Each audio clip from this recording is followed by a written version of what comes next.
প্রথমেই দেখে নেব আজকের সবচেয়ে বড় খবরগুলো। শুরুতেই শিরোনাম। আনন্দপুর অগ্নিকাণ্ড, 24 ঘন্টা পার, আটক গুদামের মালিক, ঘটনার দায় চাপালেন মোমো কোম্পানির ঘাড়ে। চিৎকার শুনেই সিঁড়ি থেকে লাফ, এখনও বেঁচে আছেন ভাবতেই পারছেন না বিষ্ণুপদ। আগুন লাগালো কারা, ঘটনার সঠিক তদন্ত চাইছেন নওশাদ সিদ্দিকী। খোদ বিএলওর হাতেই এসআইআর নোটিশ, বাবার নথি নিয়ে তলব করল নির্বাচন কমিশন। বলা নেই কথা নেই, এসআইআরে যুক্ত আধিকারিকদের বদলি কেন, রাজ্যের কড়া চিঠি কমিশনের। কমিশনের মতোই নবান্নও অবজারভার নিয়োগ করল, জেলায় জেলায় ঘুরবেন মমতার 32 জন অফিসার। এরপরে আসি বিস্তারিত খবরে।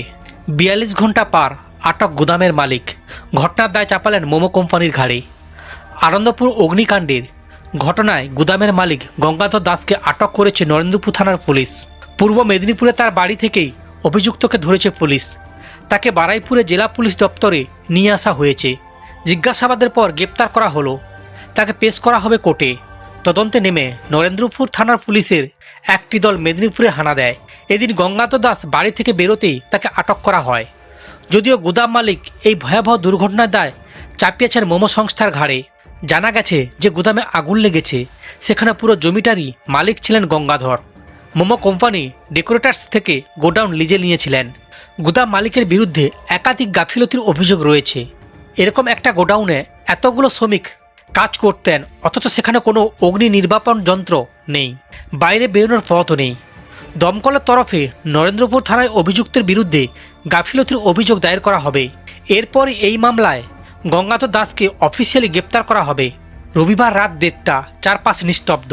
আচমকাই আগুন লাগে পাশের একটি ডেকোরেটার সংস্থার গুদামে।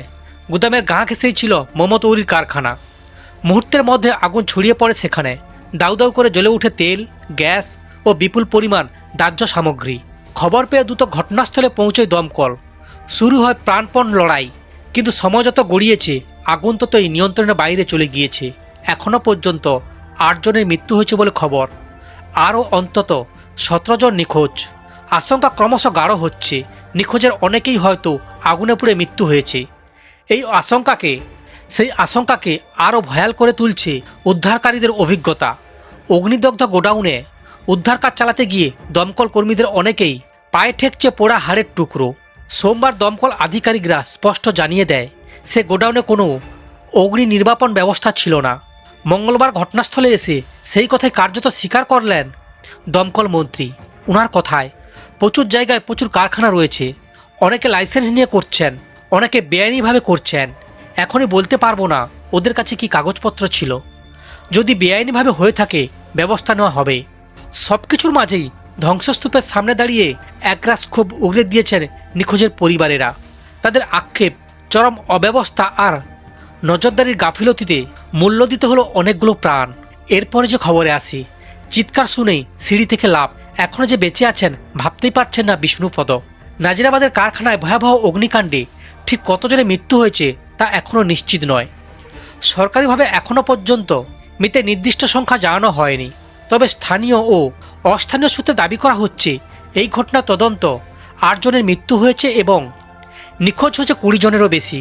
উদ্ধার কাজ চললেও ধ্বংসস্তূপের ভিতরে পরিস্থিতি এতটাই ভয়াবহ যে মৃতের সংখ্যা আরও বাড়তে পারে বলে আশঙ্কা করা হচ্ছে। এই বিভীষিকার মধ্যেই সামনে এসছে বেঁচে থাকা এক অবিশ্বাস্য গল্প। মৃত্যুকে কার্যত জয় করে ফিরেছেন বিষ্ণুপদ ঘুটিয়া। পূর্ব মেদিনীপুরের ময়নার চাঁদি বেনিয়ার বাসিন্দা বিষ্ণুপদ ওই কারখানার মধ্যেই ছিলেন ঘটনার রাতে। সেই রাতের অভিজ্ঞতার কথা বলতে গিয়ে তিনি জানান, রবিবার রাতে খাওয়ার দাওয়ার সেরে প্রতিদিনের মতো শুয়ে পড়েছিলেন। রাত তখন 9টা বাজে। গভীর ঘুমের মধ্যে হঠাৎ চিৎকারে ঘুম ভেঙে যায়। বাইরে থেকে কেউ চেঁচিয়ে বলছে আগুন লেগেছে, এখন বেরোতে না পারলে আর বাঁচা যাবে না। চিৎকার শুনেই মোবাইল হাতে নিয়ে দৌড়াতে শুরু করেন তারা। বিষ্ণুপদর কথায় কয়েক সেকেন্ডের মধ্যেই নিঃশ্বাস নিতে কষ্ট হতে থাকে। চারিদিকে ঘন ধোঁয়ায় ঢেকে যায়, কিছুই দেখা যাচ্ছিল না। সিঁড়ি থেকে ঝাঁপ দিয়ে কোনো ক্রমে বাইরে বেরিয়ে আসেন তিনি। তার দাবি, মুহূর্তের মধ্যে চারপাশে সব কিছু শেষ হয়ে গিয়েছিল। সিঁড়ি বেয়ে নেমে একেবারে বেরোনোর গেটের সামনে পৌঁছে যায় বিষ্ণুপদ। তখনও সেখানে লোহার বিম ভেঙে পড়েনি। কোনো মতে তিনি বেরোতে সক্ষম হন, কিন্তু তার বেরোনোর ঠিক পরই সেই লোহার গেট ভেঙে পড়ে এবং পথ সম্পূর্ণ বন্ধ হয়ে যায়। ভিতরের দিকে আরেকটি ছোট্ট গেট ছিল, যার সামনে রাখা ছিল গ্যাস সিলিন্ডার। সেগুলিও ফাটা শুরু করে। বিষ্ণুপদর সঙ্গে আরও 4 জন সেই সময় বেরিয়ে আসতে পেরেছিলেন। এরপরে যে খবরে আসি, আগুন লাগালো কারা? ঘটনার সঠিক তদন্ত চাইছেন নওশাদ সিদ্দিকী। আনন্দপুরে ভয়াবহ অগ্নিকাণ্ডে রাজ্য রাজনীতিতে নতুন করে প্রশ্ন উঠল, কারা আগুন লাগাচ্ছে? সেই প্রশ্নই সরাসরি তুললেন আইএসএফ বিধায়ক নওশাদ সিদ্দিকী। তার বক্তব্য, প্রায় গত 5 বছরে কলকাতা ও আশেপাশের একাধিক এলাকায় একের পর এক অগ্নিকাণ্ডের ঘটনা ঘটছে, কিন্তু সেগুলোর কোনো ক্ষেত্রেই কার্যকর সমাধান বা চূড়ান্ত সত্য সামনে আসেনি। ফলে পরপরই এই ধরনের ঘটনা কিভাবে ঘটছে তা নিয়েই স্বাভাবিকভাবেই সন্দেহ দাঁড়া বাঁধছে। এই ঘটনায় শোক প্রকাশ করে নওশাদ সিদ্দিকী বলেন, শুধু আনন্দপুর নয়, রাজারহাট, নিউ টাউন সহ শহরের বিভিন্ন অংশে বারবার আগুন লাগার ঘটনা ঘটছে। তার মতে প্রতিবারই এই ধরনের ঘটনা কোনো না কোনোভাবে প্রমোটিং বা জমি সংক্রান্ত প্রসঙ্গ উঠে আসে। তাই রাজ্য সরকারের উচিত অন্তত একটি ঘটনা পূর্ণাঙ্গ তদন্ত করে প্রকৃত সত্য সামনে আনা। নওশাদের অভিযোগ, অধিকাংশ ক্ষেত্রেই বস্তি বা ঘনবসতিপূর্ণ এলাকায় আগুন লাগে, অথচ কিছুদিনের মধ্যেই সেই সব ঘটনার আলোচনা থেকে থেমে যায়। খোদ বিডিওর হাতেই এসআইআর নোটিশ। বাবার নথি নিয়ে তলব করল নির্বাচন কমিশন। সাধারণ মানুষ তো বটেই, বাদ গেলেন না খোদ প্রশাসনিক আধিকারিকও। এবার নির্বাচন কমিশনের অর্থাৎ এসআইআর নোটিশ পেলেন ভরতপুর 2 নম্বর ব্লকের সমষ্টি উন্নয়ন আধিকারিক বিডিও অনির্বাণ সেনগুপ্ত। তার বাবার নথিপত্র নিয়ে তাকে কমিশনের কাছে হাজিরা দেওয়ার বা তথ্য পেশ করার নির্দেশ দেওয়া হয়েছে। প্রশাসনিক সূত্রে খবর, নথিপত্রের সমস্যা গড়মিলের কারণেই এই নোটিশ পাঠানো হয়েছে। বিষয়টি নিয়ে অবশ্য বিডিও নিজেই ধোঁয়াশা পরিষ্কার করেছেন।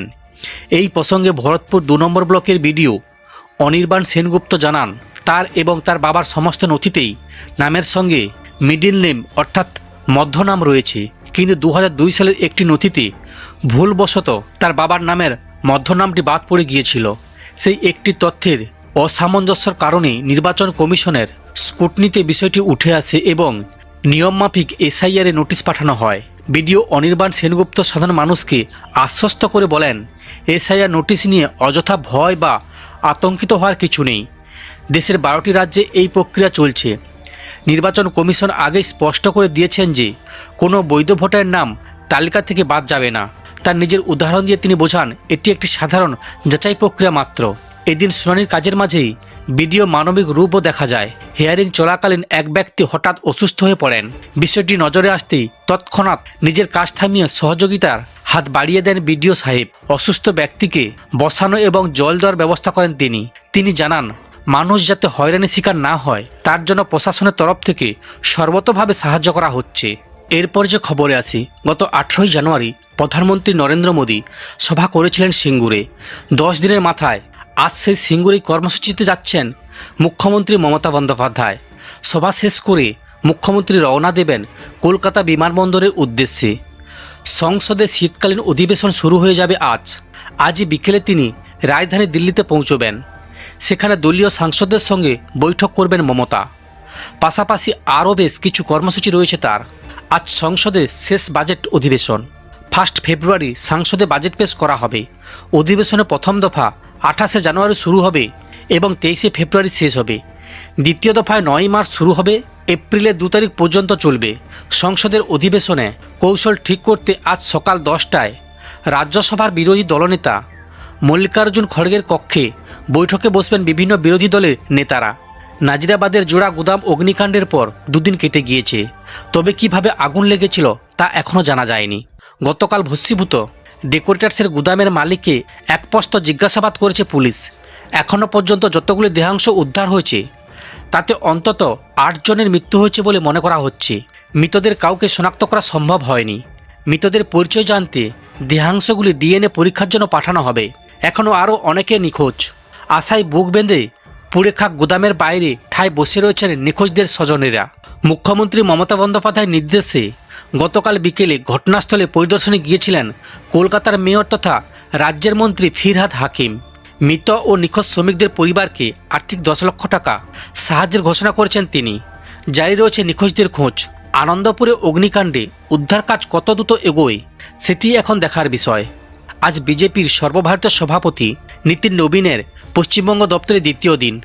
সকালে তার কর্মসূচি শুরু হবে ভিড়িঙ্গি কালী মন্দিরে পুজো দেওয়ার মধ্য দিয়ে।